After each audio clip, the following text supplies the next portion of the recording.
the course because we think that the first part of the course actually prepares you to appreciate what you're going to see today.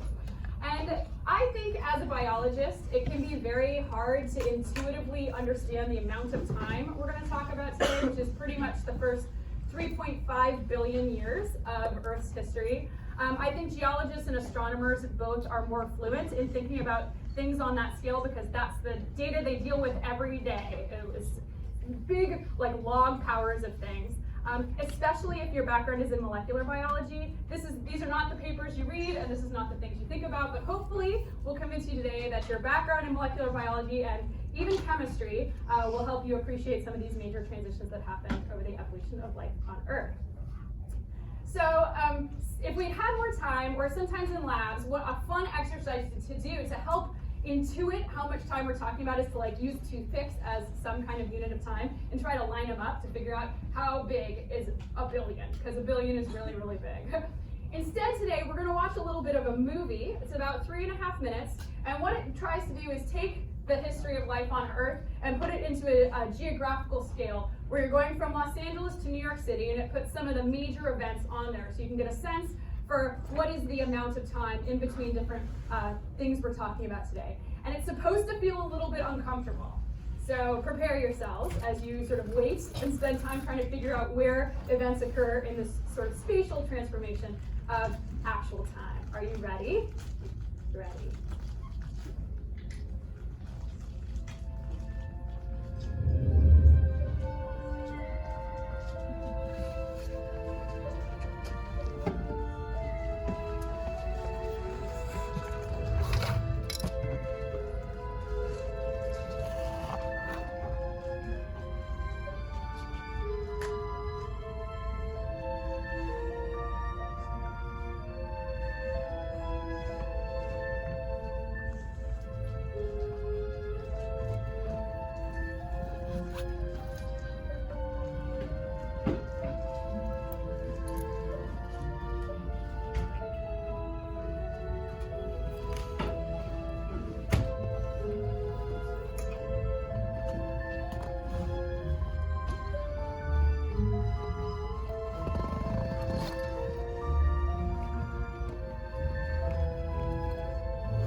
talking about LA to like Ohio, okay?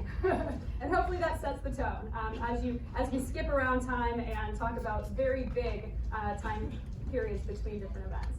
So who am I? My name is Allison Davis-Hrabosky. I am one of Stephen's colleagues in the Department of Ecology and Evolutionary Biology, but I am also a curator of reptiles and amphibians in the Museum of Zoology. And so Stephen probably has given you a big plant focus and cool plant examples in here, but I actually study vertebrates. I study something called trait evolution, which hopefully you learned about earlier in this semester, where I'm very interested in how and why we see transitions to different kinds of states in phenotypic space, and how and when you would get reversals back to the original ancestral state. I study all kinds of traits, behavior, morphology. This is what you can see inside a snake's brain, and genetics as well. However, related to this class, I have some broader passions. I am really into human health and genetics, and I recognize that most of you in this class are pre-health in some capacity, pre-med, pre-nursing, pre-vet, pre-dental. And if I had a second career, I might have been a genetic counselor because I super nerd out over cool human genetic stuff. But I'm also very interested in natural history, and I have a secret closet fascination with fossils. So we are going to talk a bit about fossils today, and hopefully, has anyone ever found a real fossil in the wild? We have a couple. We are actually in a pretty good space for fossils, especially if you go a little bit south into Ohio, you can get some trilobites. You'll talk more about fossils, I think, next week, and how we get fossils, how rare they are, and how cool it is to find one, so it'll give you a bit of perspective. So I do not work on early Earth evolution research, but I like to think that the people in my lab and myself, my own research program, studies a similar big challenge. How do we test evolutionary hypotheses about things that happened millions of years ago? And hopefully this is not the first time you're thinking about that in this class. But basically my answer to it is we use a lot of different approaches, and we hope they have concurrent results. And it's sort of this whole evidence approach. And so you'll see a number of different lines of evidence represented today in class. So like I said, we're going to be talking about some really big ideas here. How did life arise, and what were the earliest life forms actually like? How do we know? Was there a universal common ancestor of all the diversity of life that you see alive today on Earth? We're going to talk about a really cool event in which bacteria poisoned everything. We're going to talk about the transition to eukaryotic cells, which is one of the major shifts. And then we'll end, hopefully with enough time, on how eukaryotes then became multicellular. How do you get from single-celled organisms to multicellular life? And I put this figure in that you can refer back to. I guess you all have my notes because Stephen posted them early. It's not what I do in this class. I teach it in the even year winters, and I make everybody fill in the notes as they go. He does not make you do that. But if you ever have to, are you sort of lost in where we are in time, this is a good reference figure to come back and figure out which groups of life were alive at which points in time, and what do we call those geological time periods as we go through them. So, understanding early Earth is sort of this cool intersection between astronomy, chemistry, geology, and evolutionary biology. And it took about 500 million years, so between about 4.5 billion and 4 billion years, for the Earth to even become hospitable. And we could even start to talk about the possibility of life. They call this early stage Hadean Earth, after Hades, because this is an artistic representation, but it was very much like this. It was very hot. There was a lot of bombardment from different objects from space. You might think that maybe this is an artistical, sort of liberty that this artist took in order to make the moon look huge, but this is actually realistic. So it turns out that the moon moves about 1.5 inches further away every single year from Earth. And so in early Earth's history, the moon, right after it was formed, was very close, about 25,000 kilometers. Now it's closer to 400,000 kilometers away, but this is an accurate representation of what it would have looked like if you could go back in time and see it. And so when we first have to start addressing this question, we have to think about what are the different sort of environmental factors we would need in order for life to evolve. And to the best of our understanding of carbon-based life on this Earth, these are the things you need. First, you need there to be water. And you can remember on that picture, there wasn't any, just a lot of lava. You need organic, carbon-based compounds, not just inorganic compounds. And you need something that can self-replicate, if we're talking about life as we know it. And I think there are a lot of exciting ideas about what life might look like other places than Earth, and in particular whether it might be a carbon-based life form or something else. If you want to know more information about why carbon has been so important to how we think about Earth's history, this is a super cool book that came out about 2 years ago, 3 maybe, Symphony and Sea, and it's why carbon is related to the evolution of almost everything. This guy who wrote it, Robert Hazen, also has founded the Deep Carbon Observatory, where he thinks about carbon that's not visible on the surface of the Earth, what happens when carbon is down below Earth, and what are the dynamics of that. Super cool. So this is another timeline representation of the things we're going to try to talk about in the first part of the lecture, from the formation of Earth to getting something that actually can stably hold water, some pre-life chemistry, how we go from an RNA-based world to the development of proteins and DNA, and then we'll talk about the last universal common ancestor of all life that you see around you, which we call LUCA. So this is a list you would probably see in like page 1 of every high school biology textbook, like what is life, what are the properties of life, and how do we determine if something is alive versus if it is not alive. And you might think that's just an academic exercise, but I really hope at some point Stephen's going to have a really long discussion of viruses. And probably you will be split in this room from people who think viruses meet these, or enough of these to qualify as being alive, and those of you who don't. So it can be controversial. So we do need some kind of maintenance of parts, right? Some kind of organization. It could be sort of a single cell level. It could be more complex. The organism has to have control of chemical reactions. So some evidence of metabolism, and that's going to be important for how we evaluate evidence that we're going to present today. We need a creation of offspring, so some sort of growth and reproduction, the ability to regulate their internal environment to be different than the external, so homeostasis, and they need to be able to respond to stimuli in that external environment, so some kind of responder process. And so you might be asking yourself, well, how long ago in Earth's history would these conditions be met? And you can imagine that that is an incredibly difficult question to answer. How do you even go about deciding if there's homeostasis? It's not like homeostasis should actually preserve in the fossil record. So what kinds of evidence do we use to even go about answering this question? Fossils are one way. So we're going to look at rocks. And evidence of life is going to be present in sort of 2 forms. And then there's going to be sort of a second experimental set of evidence that we'll talk about after that, that sort of complements the fossil data that we can get from the rocks. So the first kind of evidence we can see is actually the fossils of the life itself. We call these microfossils, right? We expect that life that met those requirements first is going to be microscopic and not macroscopic, single cellular life. And we do see actual fossils of these organisms preserved over 3 billion years ago, if you have rocks of the right age. So you can actually find the life itself fossilized, or you can find something called a biomarker. So this is some kind of evidence that is preserved in the rock that only can be produced by life, but you don't have the fossils of the organism itself. The most famous of these are these microbially induced sedimentary structures. So there are these really characteristic kind of layers that you will see in sedimentary rock that are evidence of the metabolism that the single cellular organisms were having with their environment. So as they were interacting with the soil, they left this chemical signature that preserves in a certain way in the fossil. So it's not the actual organism, it's just the trace of it. And we call that a biomarker. And so as a side note, finding rocks of the right age to be able to understand these transitions in Earth's history is really hard. And one of the places that has contributed the most to it is Australia.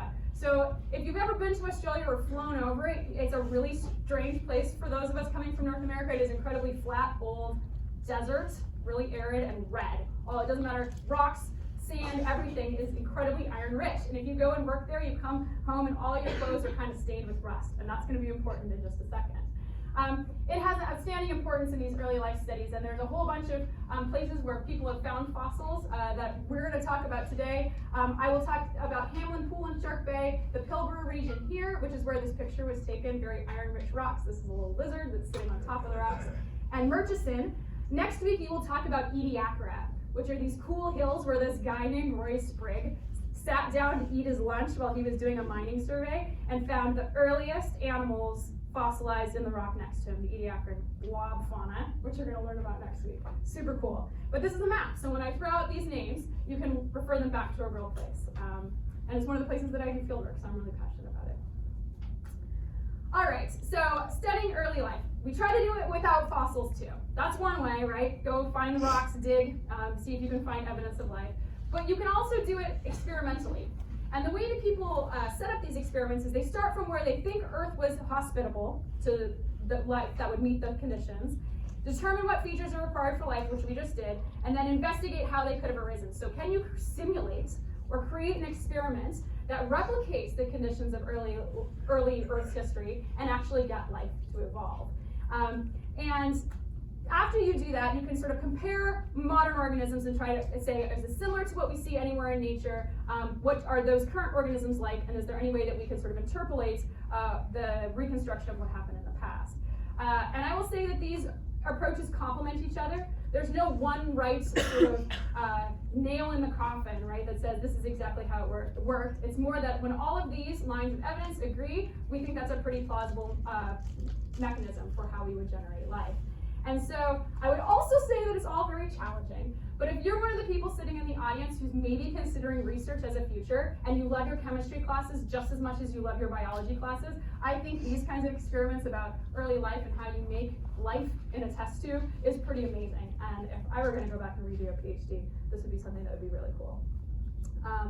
All right, so we're going to talk about 4 different steps required for life to evolve. We're going to talk about the transition between inorganic to organic molecules, very important. We're going to talk about the origin of self-replication, how you move from RNA to DNA, and the creation of cells. And I would say all of these are important in order to recognize a fossil 3 billion years ago that would have the traits that we would assume made it alive. So here's another artistic rendering. So this is later, when we think Earth was hospitable. You can see there's at least some liquid water now. You can see the moon is actually farther away, so probably scientifically accurate. But you still see Earth is still getting bombarded by objects from space. And one question I get in this class a lot is, where did all the water come from? And there is at least a debate from the astronomers that say there's enough frozen water in things like comets and asteroids that they could have actually seeded the Earth with at least a fair amount of the water that we have just from space, which I think is pretty wild. But this is where we get the prebiotic soup hypothesis. And probably coming into the class, this is what you sort of thought about. If I said the evolution of life, early life, you'd be like, oh yeah, there was this soup thing. Where we think there was a liquid environment, there was energy that came both from the sun and from the Earth itself, and that's how the conditions in which life first arose. But that's a very big oversimplification. How did these steps actually happen? So let's start first with how do we get organic molecules?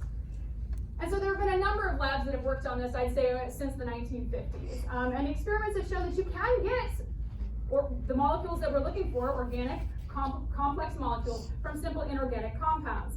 The first ever experiment where somebody tried to do this was actually in the 1820s, where actually urea, which is an organic molecule, was created from inorganic salts. You just put ammonium chloride and silver cyanate together, and you can get urea. And this was a very important first step.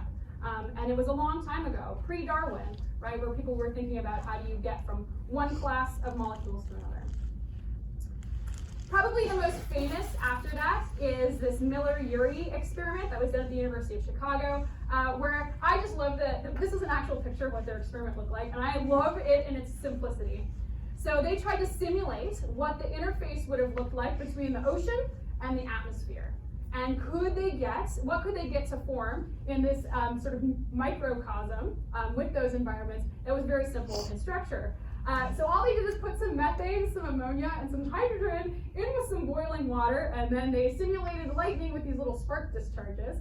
And shockingly, they got amino acids out of that. They did nothing else except set this up and hit the go button, and they got amino acids. So this was totally a science paper, because this was a big deal, and it sort of changed the way that people were thinking about what would have to happen in order for life to start on an early Earth.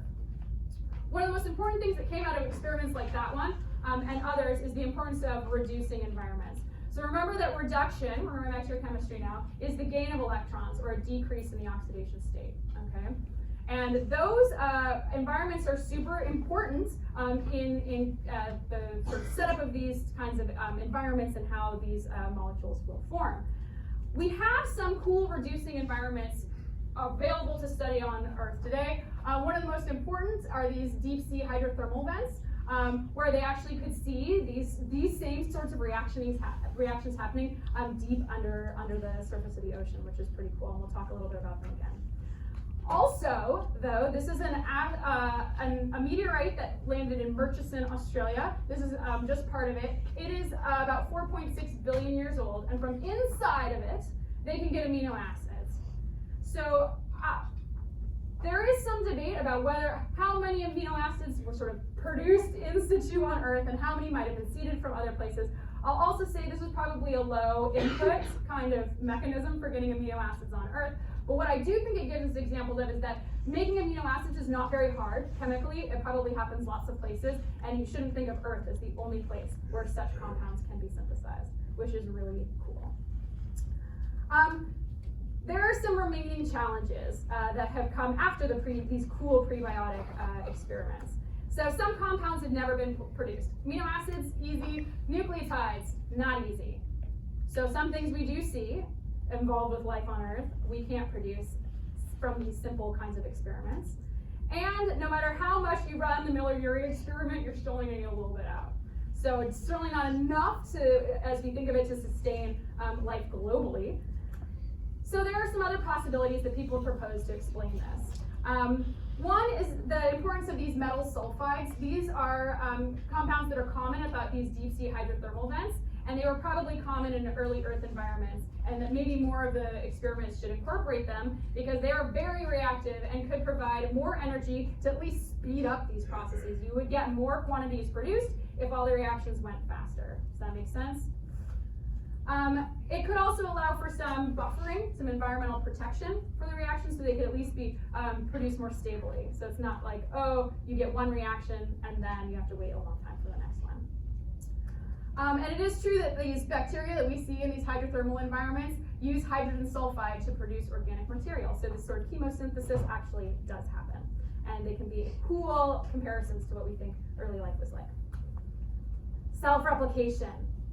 How do you get a molecule that can make a copy of itself? It's something you probably took for granted. Of course, you would need something that self-replicates, but it's not easy to work through when you actually break it down into pieces. And part of the issue is that the way you think about the central dogma now, right, where you go from DNA to RNA to protein, is a bit of a chicken and egg problem, and here's why. So yes, your DNA encodes the information that makes the proteins. Proteins cannot replicate themselves, right? They have to be encoded for by the DNA, but the proteins themselves are required in order for DNA to replicate. So you need, for example, like polymerases, so enzymes, you need transcription factors. You need all these proteins to make DNA actually replicate. So if you can't get proteins until you have DNA, how does that work? Chicken and egg.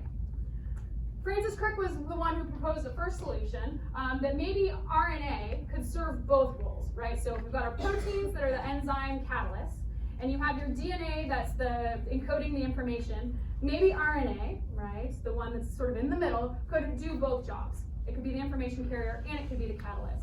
But we didn't really have evidence of that for a while. But in the 1980s, early 1980s, we did find that RNA could do both of these roles, specifically as ribozymes. And so these are actually RNA molecules that can provide enzymatic function. And this was such a revolutionary idea. It was definitely a Nobel Prize in chemistry that was awarded for this discovery. But and the reason why is not that, oh, we found a different kind of RNA. It was important because it actually filled this gap of how do you get between something that works the way the DNA world we think of today and what early life would have been like. It solved the chicken and the egg problem. And so now people sort of talk about this as the RNA world, and that RNA could have basically been the part that sort of led to the very first early peptides. It made those proteins, once existed, could allow for the evolution of DNA. And so we think this probably happened around 3.5 billion years ago, that DNA became the sort of primary mode of encoding information in genes. And the reason why this sort of allowed maybe a lot of diversification to happen after that is because it allowed proteins, right, to have all sorts of diverse and complex functions, because they didn't have to be an information carrier anymore. They could specialize on a bunch of other functions that made life more complex. Also, DNA is more stable than RNA. If anybody's actually gone to the field and tried to preserve DNA and RNA from organisms, like DNA is really robust. We just sort of shove it in some ethanol and you can leave it at room temperature and there's like no problems. But we baby the RNA, right? We have to use really special buffers. You don't want to freeze thaw it very much. It like degrades just by kind of looking at it, is the way that I feel. And so those are two very different molecules. And this DNA stability can be important. And then you need to put them together. So this is sort of an idea of what maybe an early cell-like entity might have looked like. They call these protocells, made of lipids. But the idea is that once you have three different components that have to all be spatially co-located in order for, like, DNA, RNA, protein to work, you need your proteins not floating away. You need all the components there in order for your reactions to happen as you meant. So you want to put them in a little envelope. And lipids are really good for that. So where does that leave us? Maybe your take-home messages I would give to you now is that I think that there were likely many forms of self-replicating life early on, and some of them went extinct. However, there was one lineage that was successful enough to establish, and that gives us the predecessor of all the life that you see around you today.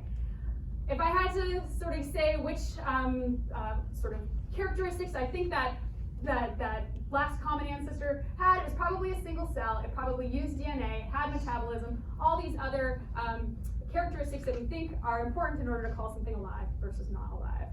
And to put this in graphical form, if you can think about the origin of life here, you have all these sort of branches that started, right, self-replicating life.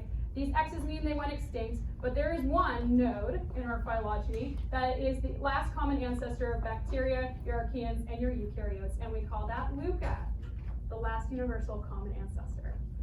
And what I think is cool about this is this was one of the first person to really recognize that this must exist was Charles Darwin. And he did it because of that single figure he had in On the Origin of Species, where he showed a phylogeny, a very early version of one.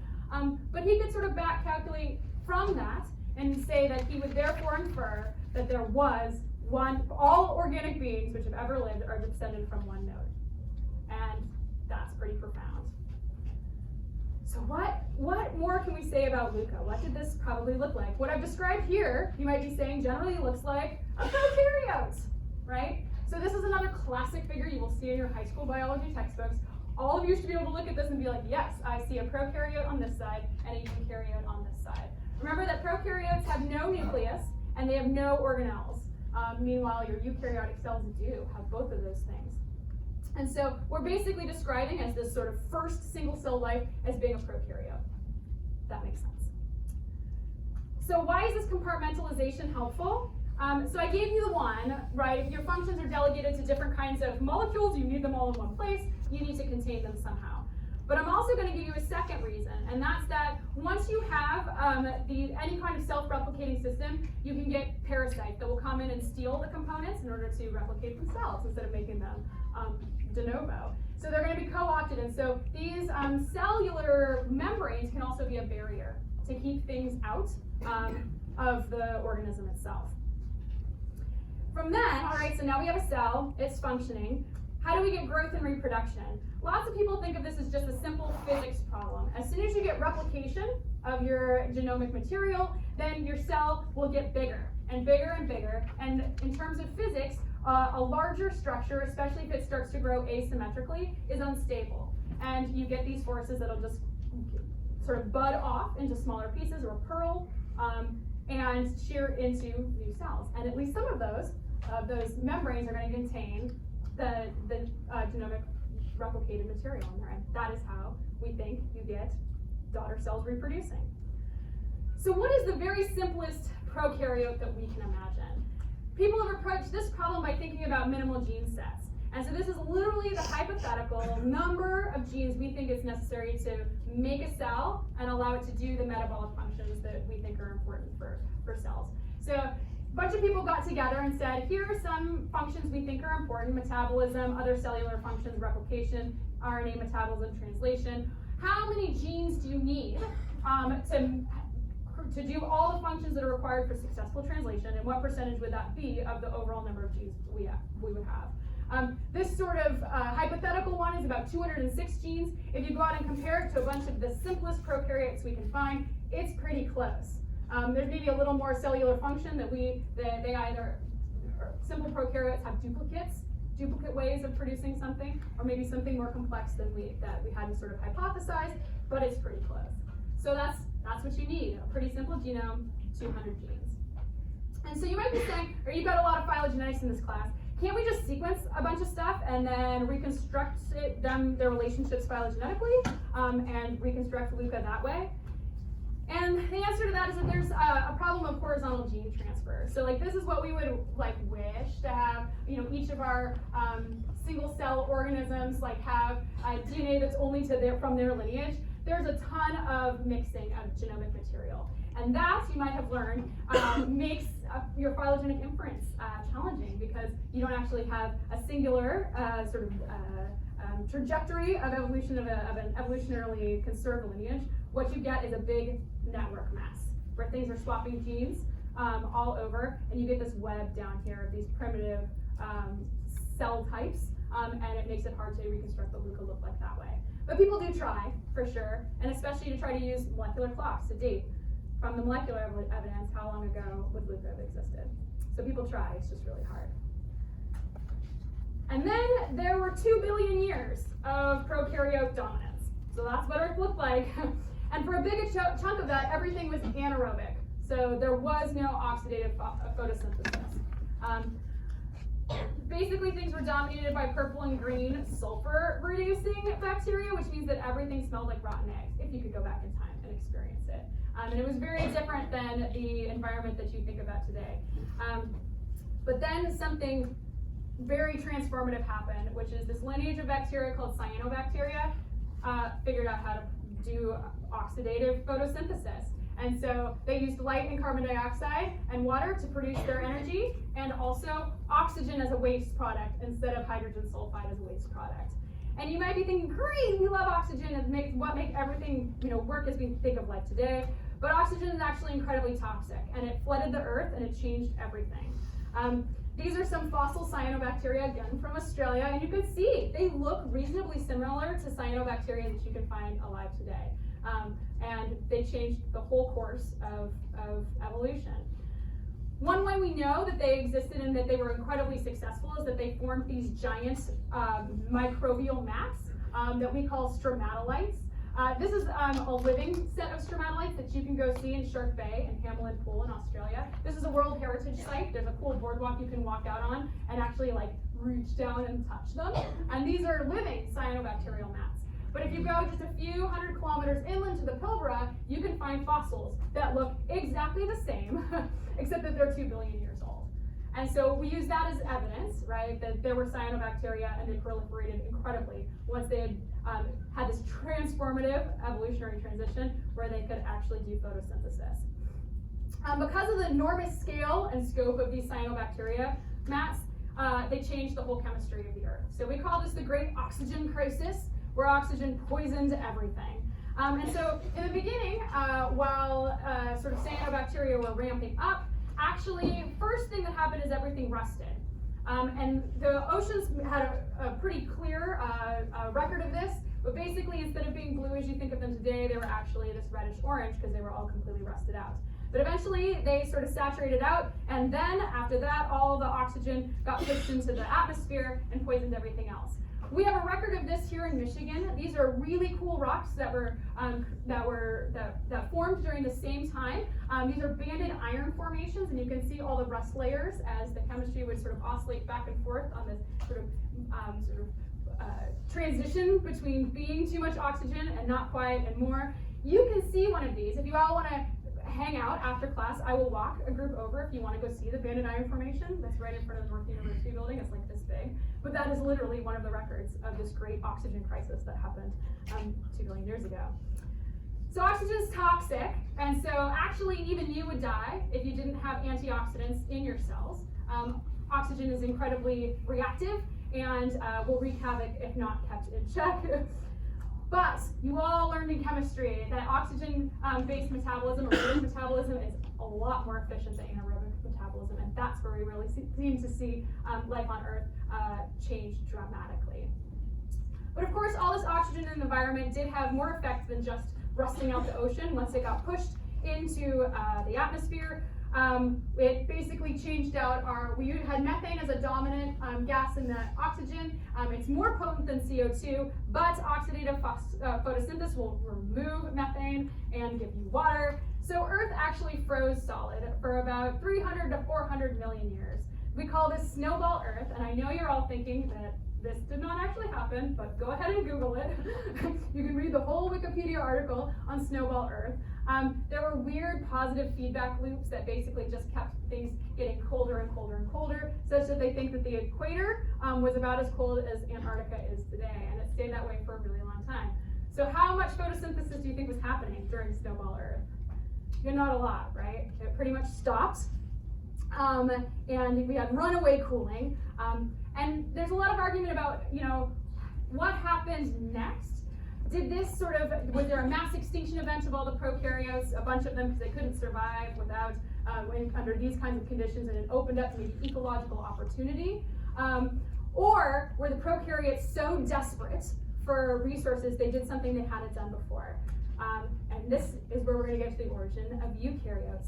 So remember, as a reminder, eukaryotes have a nucleus, but they also have all these organelles. And it's the organelles that we're going to focus on now. I guess I should also say that eukaryotes can be really diverse. We have lots of lineages. The radiation happened really fast, and so we have difficulty resolving the actual topology of the tree at these nodes. This is an example of a hard polytomy. Doesn't matter how much data we throw at this, we still struggle to reconstruct the relationships among these early lineages because there was explosive diversification. If we try to put ourselves right here, we are more closely related to fungi than we are to any of the other groups. You've got your land plants and your algae up here, but then there's these weird groups of also eukaryotes, and we're not entirely sure how they're all related, but remember, if anybody were to ask you on an exam, you are actually more closely related to fungi than you are to amoebas. Wow. Mind-blowing. So here's sort of a timeline. The first eukaryotic fossils we get are about 1.6 billion years ago. And remember, that gives us a time point in which we think they evolved before that in order to be preserved in the fossil record. And then you get the initial radiation of animals 800 million years ago, which is actually really fast considering how long prokaryotes sort of dominated everything. This transition between eukaryotes, animals, and land plants is actually incredibly fast. So you can see that this photosynthesis and changing of the Earth's environment actually put us on a totally different track. Here's a cool labeled phylogeny so that you can see, where all these different groups are related to each other. And this is the vast diversification of life that you will, I guess, learn about in the next week when you get to do after multicellularity. However, if I show you a picture of a mitochondria and a chloroplast, what do they look like? They look just like those pictures of the prokaryotes that I just showed you, right? Kind of kidney-shaped things. And with all the components you would think for a normal early prokaryotic cell, except that they live inside another cell. And it is true, if you sequence mitochondrial genomes and you try to put them into a phylogeny with other prokaryotes that we have alive today, you find that they actually fall within this clade of proteobacteria. That includes rickets, and one of the most common oceanic bacteria, SAR11. And so indeed, mitochondria are former bacteria. This is an example of endosymbiosis. This is where we think about it in very positive terms. There's a mutually beneficial relationship between two organisms, one of which is inside another one. And in this case, this is how we think mitochondria ended up being mitochondria. That literally you have two independent bacteria, and one of them eats the other. So again, is this ecological opportunity? Is this really desperate prokaryotes? But once that happens, somehow both bacteria benefit, although I would probably argue these early interactions were probably more, there was more conflict than maybe we like to think about it. And then those internal bacteria are then passed down to all the daughter cells. Unbelievable, right? A prokaryote ate another prokaryote and changed the course of the world. What about chloroplasts? Indeed, chloroplasts fall also with another bacterial clade, are cyanobacteria, right? The ones that are able to do photosynthesis. Is it all making sense? You're making all the connections? Yeah. And so here's a bunch of cyanobacteria, and your chloroplasts are here nested deeply within that group. So it happened at least twice. And maybe a fair amount of you knew that your organelles chloroplasts and mitochondria came from bacterial lineages, but it actually gets more complicated than that. And that's the story of the Apicomplexa. So these are a different kind of plastid that is found in some protozoan parasites, like malaria have these. And they seem to have undergone sort of a next level of endosymbiosis. So here's how it works. Same deal, right? You have the formation of a first eukaryote, right? One ate another one. Then, so we've got a photosynthetic alga. It goes into two lineages. You've got your green algae that live to your land plants, but you have this other group, the red algae. They got eaten again to create these cool plastids that are inside a plastid that are inside a cell. So, we know these are actually, at least now, perform a beneficial function because having your apicomplast can sort of interact with how parasitization works. Malaria works better when they have it. If you take this kind of plastid out, it doesn't work as well. But we call this primary versus secondary endosymbiosis. So we think that in order to get into apicomplast, you had your primary situation and then a secondary one. And the way that we identify them now is that those plastids are actually enclosed in a quadruple membrane. So it happened more than just creating a mitochondria. This is another sort of graphical explanation of how the relationship between these cyanobacteria, the proteobacteria, and some other archaeobacteria, and who ate who when. But I think for the purposes of this lecture, just having this idea that was prokaryotes that were interacting and formed these eukaryotic cells is the most important foundational step that led to the way you think about life today. So what happens next? All right, that was about 2 billion years ago. Then they assemble. All right, multicellularity. All right, I have a bunch of, now they're kind of complex, but single cell organisms. How do you get multicellular life? And this is another one of those that has evolved many times. It's at least 1.2 billion years old. This is a multicellular red alga fossil. You can see them preserved in a fossil record, and it happened in multiple lineages. This is a cool kind of radial phylogeny in which the colored tips tell you something about how much multicellularity there is in that particular clade. So the ones in which all clade members are multicellular, like animals, get a red dot. But you can see there's some that contain unicellular and multicellular species. There are mostly unicellular forms, but sometimes you get multicellularity. And then you have ones that are all unicellular. You can see that there's a smattering all over. And so it is definitely involved more than once. Now, there's two different hypotheses about how you get multicellularity. I call this the coming together hypothesis or the staying together hypothesis. So in the first one, the coming together model, you have a bunch of free living cells and they all aggregate. They congregate maybe around some kind of resource, but they actually come together and then cooperate to make a multicellular life form. And then you have a situation where you just get a cell that's dividing, and the daughter cells never leave. They just stay. And that's how you get something that has more than one cell, a multicellular organism. And there's evidence for both in the way that we think about it. But one of the ways that we try to test it is by looking for living taxa that are facultatively multicellular. So sometimes they can be a single cellular organism and sometimes they can be multicellular. How do they do it? And the most famous of these are the slime moles. So these are Amoebae. They are usually unicellular. They have facultative sociality. This is a paraphyletic lineage. They call lots of things slime molds, but they aren't necessarily each other's closest relatives. Dictyostelium is the most famous of it. They're mostly just these free-living amoebas, but if you starve them, so they're under a resource-poor environment, they actually all find each other. They come together, and they form this, first a little tipped mound, and then they make something called a slug. The slug can move with coordinated movements, and then it can produce a fruiting body, which has cells that do different functions. So they're not just all doing the same amoeba thing. Some of them specialize on making these spores, and some of them specialize on just being the stalk. They can communicate and create a multicellular structure. So, slugs and fruiting bodies. So the actual mechanism for how they do it is they use this cyclic AMP as their communication molecule. So if you put the dictyostelium here, they start to move across this sort of soil medium as individual cells, but if they're hungry enough, they will go into one of these slug forms. They're fast. The bacteria that they eat are over here. We shine some light on them. You can do these experiments in like a regular microbiome lab and watch these Dictyostelium become multicellular. The benefit that they have is that these slugs actually move through the soil quicker than the solitary cells, so they can get to the food faster, eat it all, competitive advantage. But the coolest part is that these fruiting body cells will actually differentiate. And so which hypothesis does this support? Is this the coming together or the staying together? This is coming together. Wild. Super cool.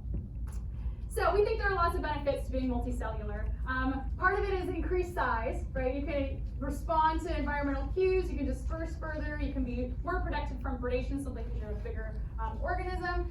I like this one, division of labor. Once you have a cell type that can do one thing, you can have a different cell type to do something else. And all of your functionality can be specialized, and that's pretty cool. And that's the point at which I think the real fun begins for the evolution of life on Earth. And that's all we're going to do today. I guess next time we get to talk about this point, multicellularity forward, but it's pretty cool. And here's a little, they can contain all the same genetic information, but do a lot of different things. What are you supposed to take away from this lecture? Earth is very, very old. If you have to go back and rewatch the video, go back and rewatch the video and feel the discomfort where like your whole life is compressed into like 1 inch in Manhattan. Life evolved under very different conditions than you see around you today. Fossils give you information that no other kind of experiment can, but they are often used in in collaboration.